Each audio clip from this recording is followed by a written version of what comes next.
Book of Life, Chapter 10. I stumbled downstairs the next morning, exhausted from my encounter with witch, Witchwater and the vivid dream that had followed. The house was awfully quiet last night. Sarah stood behind the old puplet with her reading glasses perched on the edge of her nose, hair wild around her face, and the bishop grimoire opened in front of her. The sight would have given Emily's Puritan ancestor, Cotton Mather's, fits. Really? I didn't notice. I yawned, trailing my fingers through the old wooden dough trout that held fresh pickled lavender. Soon the herbs would be hanging upside down to dry from the wind running between the rafters. A spider was adding to that serviceable web that with a silken version of her own. You've certainly been busy this morning, I said, changing the subject. The milk thistle heads were in the steve, ready to be shaken to free the seeds from their downy surroundings. Bunches of yellow flowers rue the button-centered feverview were tied with strings and ready for hanging. Sarah had dragged out her heavy flower press, and there was a tray of long aromatic leaves waiting to go into it. Bouquets of fresh, newly harvested flowers and herbs sat on the counter, their purpose not yet clear. There's a lot of work to do, Sarah said. Someone's been tending to the garden while we were gone, but they have their own plots to take care of, and the winter and spring seeds never got into the ground. Several anonymous someones must have been involved, given the size of the witch's garden at the bishop's house. Thinking to help, I reached for a rue. The scent of it would always remind me of Satu and the horrors that I experienced after she took me from the garden at Septoris to La Pierre. Sarah's hand shot out and intercepted mine. Pregnant women don't touch rue, Diana. If you want to help me, go to the garden and cut some moonwort. Use that. She pointed to her white-handled knife. Last time I held it, I used it to open my own vein and save Matthew. Neither of us had forgotten it. Neither of us mentioned it either. Moonwort's the plant with the pods on it, right? Purple flowers, long stalks, papery-looking flat discs. Sarah instructed with more patience than usual. Cut the stems down to the base of the plant. We'll separate the flowers from the rest before we hang them up to dry. Sarah's garden was tucked into the far corner of the orchard, where the apple trees thinned out and the cypress and oaks of the forest didn't yet overshadow the soil. It was surrounded by paslid of fencing that made from metal posts, wire mesh pickets, retooled pallets. If it could be used to keep out rabbits, voles, and skunks, Sarah had used it. For extra security, the whole perimeter was smudged twice a year and warded with protection spells. Inside the enclosure, Sarah had recreated a bit of paradise. Some of the garden's wide paths led to the shady glens where ferns and other tender plants found shelter in the shadow of the taller trees. Others bisected the raised vegetable beds that were close to the house with their trellis and bean poles. Normally these would be converted with vegetation, sweet peas and snap peas and beans of every description, but they were skeletal this year. I skirted Sarah's small teaching garden where she instructed the Covenant's children, sometimes their parents, on the elemental association of various flowers, plants, and herbs. Her young charges had put up their own fences, using paint, stirs, willow twigs, and popsicle sticks to demarcate their sacred space from that of the larger garden. Easy to grow plants like elfwort and yarrow help children to understand the seasonal cycle of birth, growth, decay, and fallowness that guided any witch's work in the craft. A hollow stump served as a container for mint and other invasive plants. 2 apple trees marked the center of the garden, and a hammock spanned the distance between them. It was wide enough to hold both Sarah and Em, and it had been their favorite spot for daydreaming and talking late into the warm summer nights. Beyond the apple tree, I passed through a second gate into the garden of a professional witch. Sarah's garden served the same purpose as one of my libraries. It provided a source of inspiration and refuge, as well as information and the tools to do her job. I found the 3-foot-high stems topped with purple flowers that Sarah wanted. Mindful to leave enough to self-seed for the next year, I filled the wicker basket and returned to the house. There my aunt and I worked in compatible silence. She chopped off the moonwort flowers, which she would use to make fragrant oils, and returned the stems to me so that I could tie a bit of twine around each one, not bunches here, for fear of damaging the pods, and hanging them to dry. How did you use the pods? I asked, nodding the string. How will you use the pods? I asked, nodding the string. Protection charms. When the school starts in a few weeks, there will be a demand for them. Moonwort pods are especially good for children, since they can keep monsters and nightmares away. Cora, who was napping in the still room loft, cocked her eye in Sarah's direction. The smoke billowed from her nose and mouth in a fire-drake humph. I've got something else in mind for you, Sarah said, pointing her knife in the fire-drake's direction. Unconcerned, Cora turned her back. Her tail flopped over the edge of the loft and hung like a pendulum, its spade-shaped tip moving gently to and fro. Ducking past it, I tied another moonwort stem to the rafters, careful not to shake loose any of the papery ovals that clung to it. How long will they hang before they're dried? I asked, returning to the table. A week, Sarah said, looking up briefly. By then, we'll be able to rub the skin from the pods underneath a silver disc. Like the moon, like a mirror, I said, nodding in understanding, reflecting the nightmares back in on itself, so that it won't disturb the child. Sarah nodded, pleased by my insight. Some witches scry with moonwort pods. Sarah continued after a few moments. The witches in Hamilton who taught high school chemistry, the witch in Hamilton who taught me high school chemistry told me the alchemists collect Maydew on them to use that as a base for the elixir of life. That would require a lot of moonwort, I said with a laugh, thinking of all the water Mary Snide and I had used in our experiments. I think we should stick to the protection charm. Okay then, Sarah said. Sarah smiled. For the kids, I put the charm in dream pillows. They're not as spooky as a poppet or a pentacle made of blackberry canes. If you were going to make one, what ingredients would you use for the stuffing? I took a deep breath and focused on the question. Dream pillows didn't have to be big, after all. The size of a palm of my hand would do. The palm of my hand. Ordinarily, I would have run my fingers through my weaver's cord, waiting for inspiration and guidance to strike, but the cords were inside me now. When I turned my hand to splay the fingers wide, shimmering knots appeared over the tracery of the veins at my wrist and thumb and pinky on my right hand, gleaming green and brown in the color of the craft. Sarah's mason jars glinted in the light from the windows. I moved towards them, running my little finger down the labels until I felt resistance. Agronomy. I traveled along the shelf. Mugwort. Using it like a pointer on a Ouija board, I tilted my pinky backwards. Aniseed. Down my finger moved. Hop. Up it swooped in a diagonal line to the opposite end. Valerian. What was that going to smell like? Too pungent? My thumb tingled. And bay leaf. A pinch of rosemary and some thyme, I said. What if the child woke up anyway and grabbed at the pillows?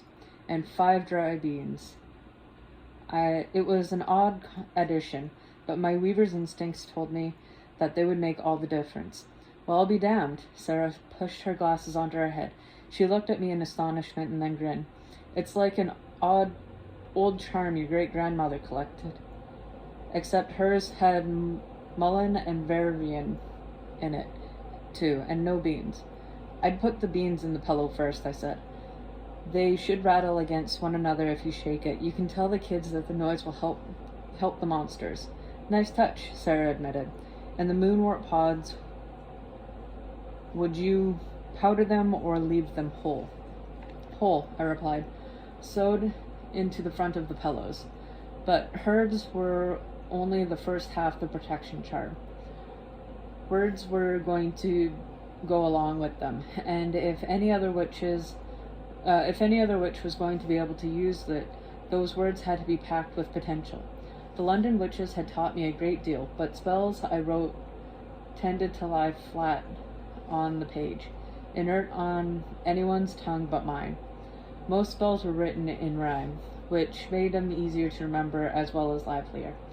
But I was no poet. Like Matthew or his friends, I hesitated. Something wrong? Sarah said. My grammary sucks, I confessed, lowering my voice. If I had the slightest idea of what that was, I'd feel sorry for you, Sarah said dryly. Grammary is how a weaver puts magic into words. I can construct spells and perform them myself, but without any grammary, they won't work for other witches. I pointed to the Bishop Grimoire. Hundreds of weavers came up with the words for those spells, and other witches passed them down through the ages.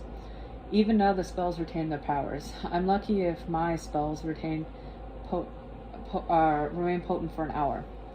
What's the problem? Sarah asked. I don't see spells in words, but in shapes and colors. The underside of my thumb and pinky were slightly discolored. Red ink helps my fire spells. So did arranging the words on the page so that they make a kind of picture. Show me, Sarah said, pushing a piece of scrap paper and a charred stick in my direction. Witch's hazel, she explained when I held it up for clarification. I use that as a pencil when I'm trying to copy a spell for the first time. If something goes wrong, the effects are less permanent than with ink. She colored slightly.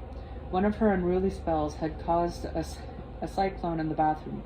For weeks we found splatters of suntan lotion and shampoo in the oddest places. I wrote out the spell I devised to set things alight, careful not to say the words to myself, and thereby working the magic. When I was through, the index finger on my right hand was glowing red. This is my first attempt at grammary, I said, looking at it critically before handing it to Sarah. A third grader probably could have done a better job. Fire. Ignite till roaring bright, extinguishing night. It's not that bad, Sarah said. When I looked crestfallen, she hastily added, I've seen worse. Spelling out fire with the first letter of every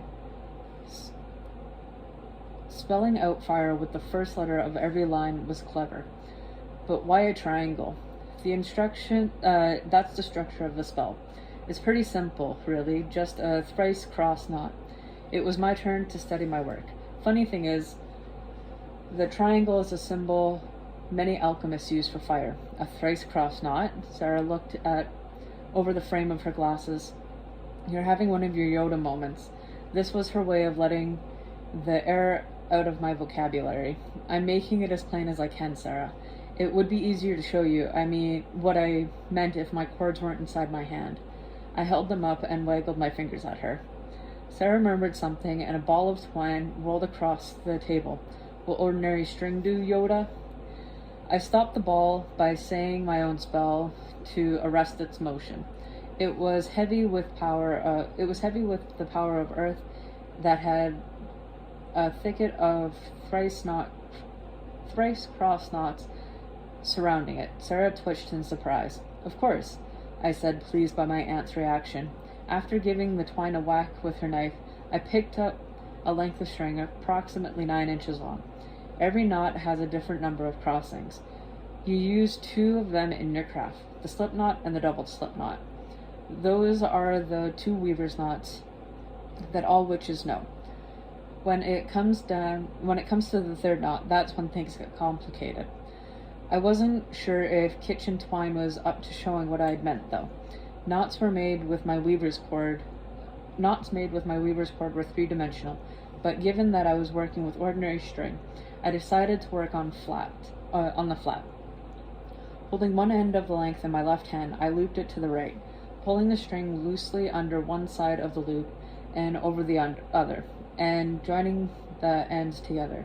The result was a trefoil-shaped knot that resembled a triangle. See, 3 crossings. I said, "You try." When I took my hand off the string, it sprang into a familiar pyramid with the ends properly fused together in an unbreakable knot. Sarah gasped. "Cool," I said. "Plain old string works just fine."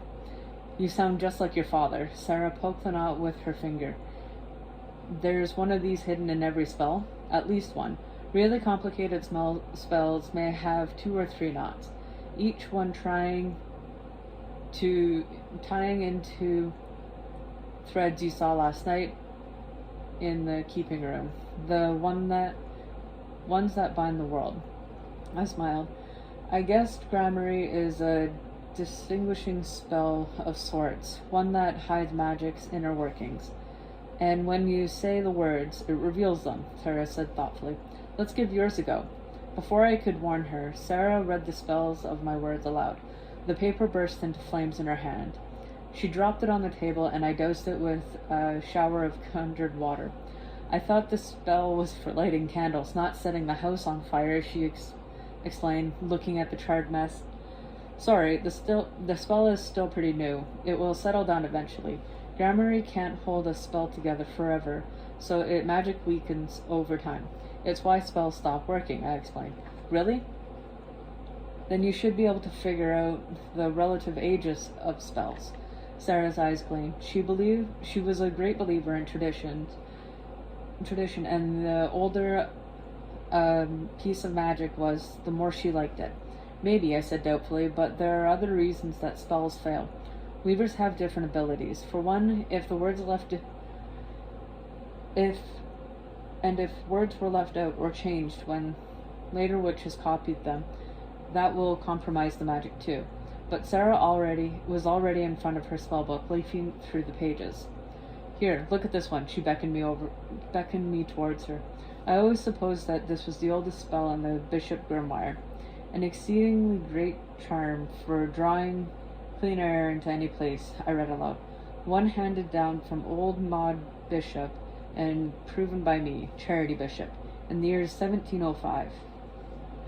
In the margin there were notes made by the witches, including my grandmother, who had later mastered the spell, and caused a caustic notion by Sarah proclaimed utterly worthless." "Well?" Sarah demanded. "It's dated 1705, I pointed out. "Yeah, but its genealogy goes back beyond that. M could never find out who Moll Bishop was. A relative of Bridget from England, perhaps?"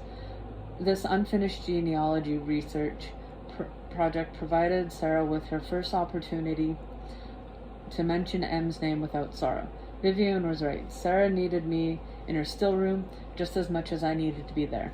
"Perhaps," I said, again trying not to raise unrealistic hopes. "Do that thing you did with the jars. Read with your fingers," Sarah said, pushing the pulpit towards me. I ran my fingers lightly over the words of the spell. My skin tingled in recognition as they encountered the ingredients woven into it. The air blowing around my ring finger, and the sensation of liquid coursing under the nail of my middle finger, and the explosion of scents that clung to my little finger. "Hypocin, marigin, and a lot of salt," I said thoughtfully. These were the common ingredients found in every witch's house and garden. "So why won't it work?" Sarah was staring at my upraised hand as though they were an oracle. "I'm not sure," I admitted. "And I could repeat it 1,000 times and it'll never work for me." Sarah and her friends in the coven were going to have to figure out what was wrong with Maud Bishop's spell themselves. That, or buy a can of air freshener. "Maybe you can stitch it back together, or weave a patch. Or whatever it is that witches like you do. Witches like you. Sarah didn't mean to do it, but her words left me feeling uneasy and isolated. Staring down at the page of the grimoire, I wondered if an ability to perform magic on command was one of the reasons that weavers had been targeted by the communities. It doesn't work that way. I folded my hands atop the open book and pressed my lips together, withdrawing like a crab into its shell. You said weaving started with a question. Ask the spell what's wrong, Sarah suggested. I wish I'd never seen Maud Bishop's cleansing spell. Even more, I wished Sarah had never seen it. What are you doing? Sarah pointed to the Bishop grimoire in horror. Underneath my hand, the writings was unspooling from its neat circulate leftover Curlius. Leftover splatters of ink marred the otherwise blank pages. Within moments, there was no trace of Maud Bishop's spell, except for a small, tight blue and yellow knot. I stared at it in fascination and had the urge to. Don't touch it, Sarah cried, waking Cora from her slumber. I jumped away from the book, and Sarah swooped down on it, trapping the knot under a mason jar. We both preened at the UMO, unfamiliar magical object. Now what do we do? I always thought of spells as living, breathing creations. It seemed unkind to keep it contained. I'm not sure there is much we can do. Sarah looked at my left hand and flipped it over, revealing a black stained thumb. I got ink on it, I said. Sarah shook her head. That's not ink. That's the color of death. You killed that spell. What do you mean, killed it? I snatched my hand away, holding it behind me like a child caught raiding the cookie jar. Don't panic, Sarah said. Rebecca learned to control it. You can too. My mother? I thought of the long look Sarah and Vivian had exchanged last night. You knew something like this might happen. Only after I saw your left hand. It bears all the colors of the higher magics like exorcism and auguries. Auguries? Just like your right hand shows the color of the crafts. Sarah paused. It bears the color of the darker magics too. Good thing I'm right-handed. It was an attempt at humor, but the tremor in my voice gave me away. You're not right-handed. You're ambidextrous. You only favor your right hand because that horrible first-grade teacher said left-handed children were demonic. Sarah had seen to it that woman was formally censored. After experiencing her first Halloween in Madison, Miss Summers had resigned her position. I wanted to say that I wasn't interested in higher magics, neither, but nothing came out. Sarah looked at me sadly. You can't lie to another witch, Diane, especially not a whopper like that. No dark magic. Emily had died trying to summon a blind spirit, probably my mother.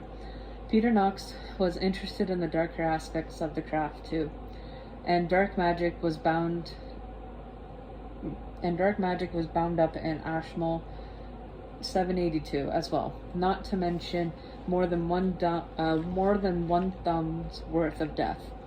Dark doesn't have to mean evil, Sarah said. Is the new moon evil? I shook my head. The dark of the moon is the time for new beginnings. Owls, spiders, bats, dragons. Sarah used her teacher's voice. No, I admitted. No, they are not. Humans make up those stories about the moon and nocturnal creatures because they represent unknown. It's no coincidence that they also use symbol wisdoms. They also symbolize wisdom. There is nothing more powerful than knowledge. That is why we're so careful when we teach someone dark magic. Sarah took my hand. Black is the color of the goddess as chrome, plus the color of concealment, bad omen, and death. And these, I wiggled the other 3 fingers. Here we have the color of the goddess and maidens and huntresses, she said, folding in my silver middle finger. Now I knew why the goddess's voice sounded like it did. And here are the color of worldly powers. She folded my golden ring finger. And your pinky white of the color of divination and prophecy. It also It's also used to break curses and banish unwanted spirits. Except for death, that doesn't sound too bad. It doesn't sound too terrible. Like I said, dark doesn't necessarily mean evil, Sarah said. Think about worldly powers. It's in benefit's hands. It's a force for good. But if someone abuses it for personal gain or to harm others, it can do terrible destruction. The darkness depends on the witch. You said Em wasn't very good at higher magics. What about Mom? Rebecca was excellent at them. She went straight from bell, book, and candle to calling down the moon, Sarah said wistfully. Some of what I had witnessed my mother do when I was a child made sense to me, so it made sense now. Like the night she conjured rats out of a bowl of water. So too did Peter Knox's preoccupation with her. Rebecca seemed to lose interest in higher magics when she met your father, though. The only subject that would appear in her were the only subjects that appealed to her then were anthropology and Stefan. And you, of course, Sarah said. I don't think she worked much higher magic after you were born. Not where anybody but Dad or I could see, I thought. Why didn't you tell me? I said aloud. You didn't want anything to do with magic, remember? Sarah's hazel gaze held mine. I saved some of Rebecca's things, just in case you ever showed any ability. The house took the rest. Sarah murmured a spell, an opening spell, based on the threads that suddenly illuminated the room, with shades of red, yellow, and green. A cabinet and drawers appeared to the left of the old fireplace, built into the ancient masonry. The room filled with the scent of lily of the valley and something heavy and exotic that stirred sharp, uncomfortable feelings within me. Emptiness and yearning, familiarity and dread. Sarah opened a drawer and took out a chunk of something red and resinous. Dragon's blood. I can't smell it without thinking of Rebecca. Sarah sniffed it. The stuff you get now isn't as good as this, and it cost an absolute fortune. I wanted to sell this and use the proceeds to fix the roof when it collapsed in that blizzard of 93, but Em wouldn't let me. What did Mom use it for? I said around the lump in my throat. Rebecca made ink from it. When she used that ink to copy out a charm, the force of it could suck the power out of half of the town. There were a lot of blackouts in Madison during your mother's teen years, Sarah chuckled. Her spellbook should be in here somewhere, unless the house ate it while I was gone. That will tell you more. Spellbook? I frowned. What's wrong with the Bishop Grimoire? Most witches who practice higher, darker magic keep their own grimoire. It's tradition, Sarah said, rummaging around in the cupboard.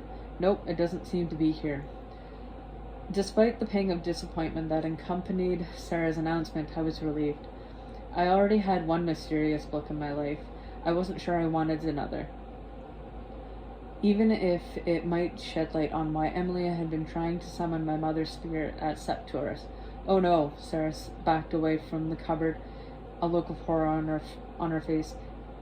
Is there a rat? My experience in London had conditioned me to believe that they lurked in every dusty corner. I peered into the cupboard's depth, but only saw the granny jars containing herbs and roots, and an ancient clock radio. Its brown cord hung down from the shelf like Cora's tail, waving gently in the breeze. I sneezed. As if on cue, a strange metal clicking and rolling started in the walls, like coins being fed into a jukebox. The musical grinding that followed, reminiscent of an old record player set to 33 RPMs instead of 45 RPMs, soon gave way to a recognizable song. I cocked my head. Is that Fleetwood Mac? No, not again. Sarah looked as if she'd seen a ghost. I glanced around, but the only visible presence in the room was Stevie Nicks and a Welsh witch named Riona.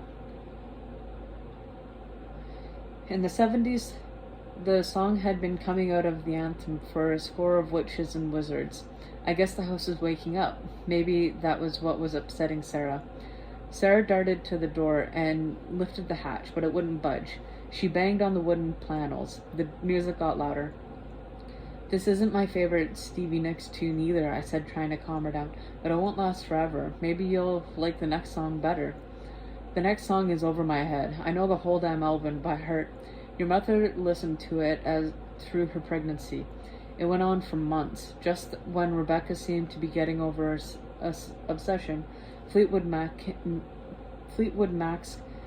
album came out. It was hell. Sarah tore at her hair. Really? I was always hungry for details about my parents. Fleetwood Mac seemed more like my dad's kind of music. Band. We have to stop the music. Sarah went to the window, but the sash wouldn't move, and she thumped the frame in frustration. Let me try. I pushed harder. The music got loud. The harder I pushed, the louder the music got. There was a momentary pause after Stevie Nicks stopped warbling about Rihanna. A few seconds later, Christine McVie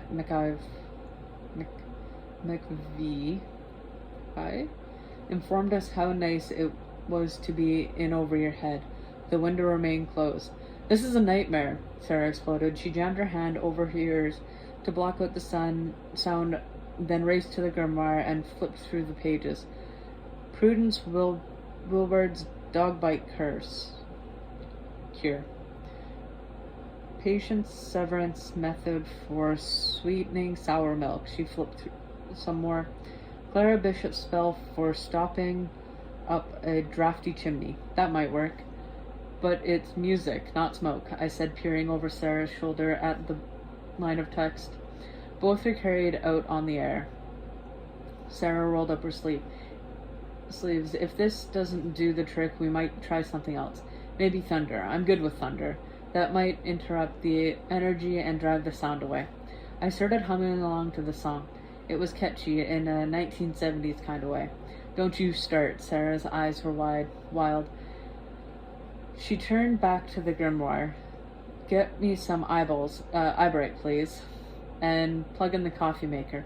I dutifully went to the ancient outlet, stripped, and shoved the coffee maker's cord into it. Electricity leaped from the socket in orange and blues arcs. I jumped back. You need a surge protector, preferably one bought in the last decade, or you're going to burn your whole house down, I told Sarah. She kept muttering as she put a paper filter into the swing out basket in the coffee maker, followed by an extensive selection of herbs. Since we were trapped inside the still room, and Sarah didn't seem to want my help, I might as well work on the words that accompanied my anti-nightmare spell for the children. I went to my mother's cabinet and found some black ink, a quill pen, and some paper. Matthew knocked on the window pane. Are you two all right? I smell something burning. A minor electrical problem, I shouted, waving my quill pen in the air. Then I remembered that Matthew was a vampire and could hear me perfectly fine through stone, brick, wood, and yes, a single pane of glass. I lowered my voice. Nothing to worry about. Over my head screeched to a halt, and You Make Loving Fun began. Nice choice, I thought, smiling to Matthew. Who needed a DJ when you had a magical radio? Oh God, the house has moved on to their second album, Sarah groaned. I hate rumors. Where's that music coming from? Matthew frowned. Mom's old clock radio, I pointed with a feather. She liked Fleetwood Mac. I glanced at my aunt, who was reciting the words to Claire Bishop's spell with her hands clasped over her ears. She doesn't. Ah, Matthew's brow cleared. I'll leave it to you then. He pressed his hand up against the window in a silent gesture of farewell. My heart filled. Loving Matthew wasn't all I wanted to do, but he was definitely the only one for me. I wish there wasn't a pane of glass between us so that I could tell him so. Glass is only sand and fire. One puff of smoke later, a pile of sand lay on the windowsill. I reached through the empty square in the window frame and clasped his hand. Thanks for checking on us. It's been an interesting afternoon. I have a lot to tell you. Matthew blinked at our twined hands. You make me very happy, you know. I try, he said with a shy grin. You do. Do you think Fernando could rescue Sarah? I lowered my voice. The house has jammed the still room door and the windows shut. She's about to blow. She's going to need a cigarette when she gets out, and a stiff drink.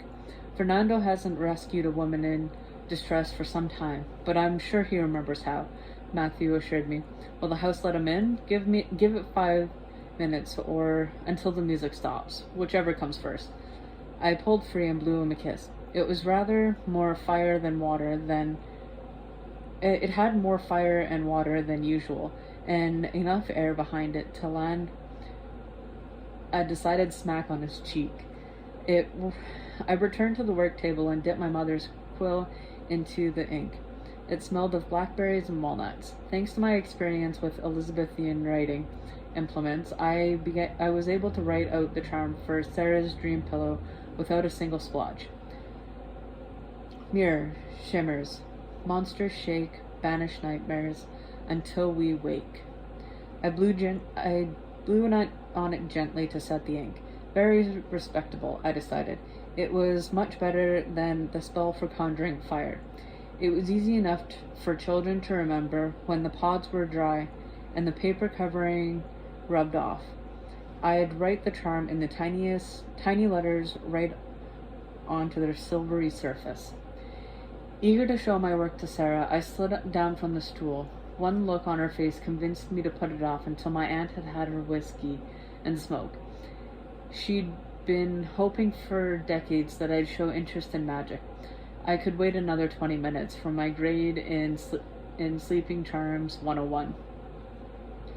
A slight tingle behind me alerted me to a ghostly presence for a moment before a hug as soft as down settled around my shoulders. Nice job, Peanut, whispered a familiar voice. Excellent taste in music, too. When I turned my head, there was nothing except a faint smudge of green, but I didn't need to see my father to know he was there. Thanks, Dad.